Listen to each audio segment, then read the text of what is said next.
Hello दोस्तों, स्वागत है आपका हमारे YouTube channel GK with Jagdish में।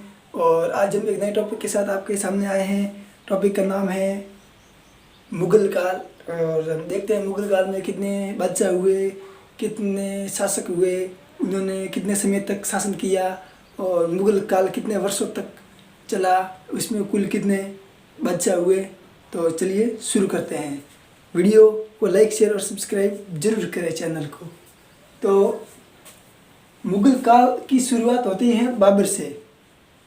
बाबर हैं वो तैमूर का 5वां वंशज था और चंगेज़ खां का 14वां वंशज था। पिता की ओर से 5वां वंशज था और माता की ओर से 14वां वंशज था। बाबर 1526 ईस्वी में पानीपत की प्रथम लड़ाई के साथ मुग़ल साम्राज्य की नींव रखता है भारत में।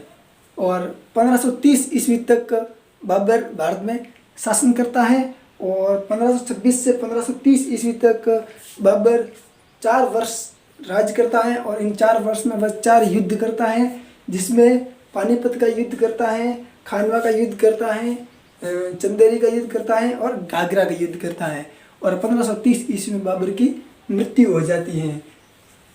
उसके बाद नंबर 2 पर आता है हुमायूं। हुमायूं 1530 ईस्वी में राजगद्दी पर बैठता है और 1530 ईस्वी से 1556 ईस्वी तक बाबर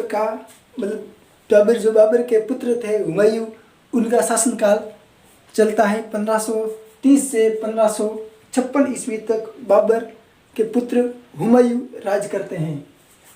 अब चलते हैं अकबर की तरफ। अकबर का पूरा नाम जलालुद्दीन मोहम्मद अकबर था।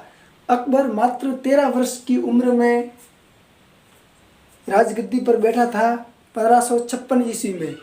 1556 ईस्वी में अकबर राजगद्दी पर बैठता है और 1605 ईस्वी तक शासन करता है। 1556 से 1605 ईस्वी तक अकबर का राज्यकाल होता है, जिसमें अकबर अपने साम्राज्य को बहुत विस्तार करता है। जितना ज़्यादा हो सकता था, जो इतना कर्जों वो कर सकता था, उतना उसने अपने शासनकाल में मुग़ल साम्राज्य का विस्तार किया। अकबर के बाद अगले शासक आते हैं जहांगीर। जहांगीर का नाम था सलीम। सलीम 1605 ईस्वी को राजगद्दी पर बैठते हैं और 1627 ईस्वी तक शासन करते हैं। 1605 से 1627 ईस्वी तक जहांगीर का शासनकाल चला। जहांगीर के बाद आते हैं शाहजहां। शाहजहां का नाम था खुर्रम। शाहजहां 1627 ईस्वी को राजगद्दी पर बैठते हैं और 1658 ईस्वी तक शाहजहां शासन करते हैं। यानी कि शाहजहां का शासनकाल है वो 1627 से 1658 ईस्वी तक चला। शाहजहां के बाद आते हैं औरंगजेब। औरंगजेब 1658 को राजगद्दी पर बैठते हैं और 1707 ईस्वी तक राज्य करते हैं। 1658 से 1707 ईस्वी तक औरंगजेब अपना शासनकाल चलाते हैं। फिर आते हैं बहादुर शाह प्रथम। वैसे अगर देखा जाए मोटे तौर पर तो मुग़ल काल को सिर्फ औरंगजेब तक बढ़ाया जाता है, क्योंकि औरंगजेब भी वो आखिरी बादशाह था जिसके काल में मुग़ल सल्तनत ऊंचाइयों पर था। औरंगजेब के बाद मुग़ल काल है वो पतन की तरफ चलता गया। तो फिर भी उसने शासक हुए हैं, तो उन शासकों के बारे में भी हम देखते हैं। तो औरंगजेब के बाद आते हैं बहादुर शाह प्रथम। बहादुर शाह प्रथम 1707 ईस्वी को राजगद्दी पर बैठते हैं और 1712 ईस्वी तक शासन करते हैं और 1712 में उसकी मृत्यु हो जाती है। आते हैं बहादुर शाह प्रथम के बाद जहांदार शाह आते हैं। जहांदार शाह 1712 ईस्वी में राजगद्दी पर बैठते हैं और 1713 ईस्वी में उनकी मृत्यु हो जाती है। मात्र 1 वर्ष शासन करते हैं। जहांदार शाह मात्र 1 वर्ष शासन करते हैं। जहांदार के बाद आते हैं फर्रुख सियर। फर्रुख सियर 1713 ईस्वी में राजगद्दी पर बैठते हैं और 1719 ईस्वी तक शासन करते हैं। फर्रुख सियर का काल 1713 से 1719 ईस्वी तक चला। इसके बाद आते हैं रफ़ी उद मोहम्मद। रफ़ी उद मोहम्मद फर्रुख सियर के अगले शासक थे 1800 मतलब 28 फरवरी 1719 से 6 जून 1719 तक रफ़ी उद मोहम्मद का शासनकाल रहा। इन्होंने मात्र 4 महीने ही राज किया। फिर आते हैं शाहजहाँ द्वितीय। शाहजहाँ द्वितीय 6 जून 1719 को राजगद्दी पर बैठते हैं और 27 सितंबर 1719 तक शासन करते हैं। यह भी मात्र 4 महीने शासन करते हैं। अगले शासक आते हैं मोहम्मद शाह। मोहम्मद शाह 1719 को राजगद्दी पर बैठते हैं और 1748 ईस्वी तक वह शासन करते हैं। मोहम्मद शाह के बाद अगले शासक आते हैं अहमद शाह बहादुर। अहमद शाह बहादुर 1748 ईस्वी को राजगद्दी पर बैठते हैं और 1775 ईस्वी तक शासन करते हैं। 1748 से 1775 ईस्वी तक अहमद शाह बहादुर का काल चला। इनके बाद आते हैं आलमगीर द्वितीय।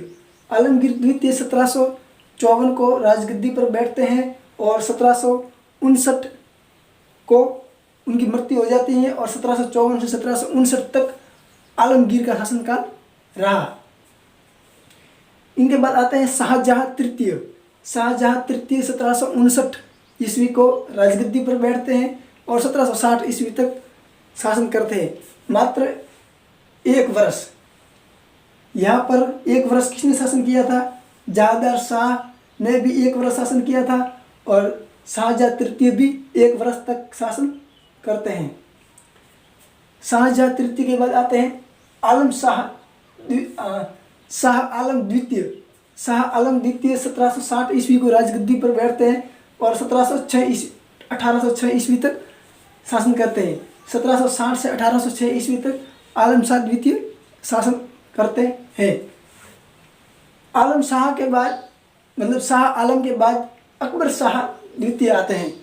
अकबर शाह द्वितीय 1806 ईस्वी को राजगद्दी पर बैठते हैं और 1837 ईस्वी तक शासन करते हैं। 1806 से 1837 ईस्वी तक राजगद्दी इनके पास होती है, अकबर शाह द्वितीय के पास। इनके बाद आते हैं बहादुर शाह द्वितीय। इन्हें हम बहादुर शाह द्वितीय कह सकते हैं और बहादुर शाह जफर भी कह सकते हैं। तो बहादुर शाह जफर यह 1837 ईस्वी को राजगद्दी पर बैठते हैं और 1857 में उनकी मृत्यु हो जाती है। 1837 से 1857 तक बहादुर शाह द्वितीय शासन करते हैं और इनके बाद रंगून में इनका निधन हो जाता है। रंगून म्यांमार में मतलब रंगून में उनका निधन हो जाता है और बहादुर शाह जफर के साथ ही मुगल काल समाप्त हो जाता है और अंग्रेजी सत्ता आ जाती है। अंग्रेजी सत्ता आ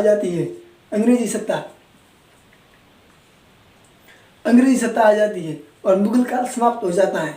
तो मुगलों ने भारत में 331 वर्षों तक शासन किया। 331 वर्ष तक मुगल भारत में शासन करते रहे और मुगलों के कुल 18 बादशाह हुए, जिसमें बाबर से लेकर बहादुर शाह जफर या बहादुर शाह द्वितीय तक 18 शासक थे, उन्होंने राज किया। तो फिर आशा करता हूँ कि वीडियो आपको पसंद आया होगा और चलिए अब मिलते हैं अगले वीडियो में। तब तक के लिए धन्यवाद।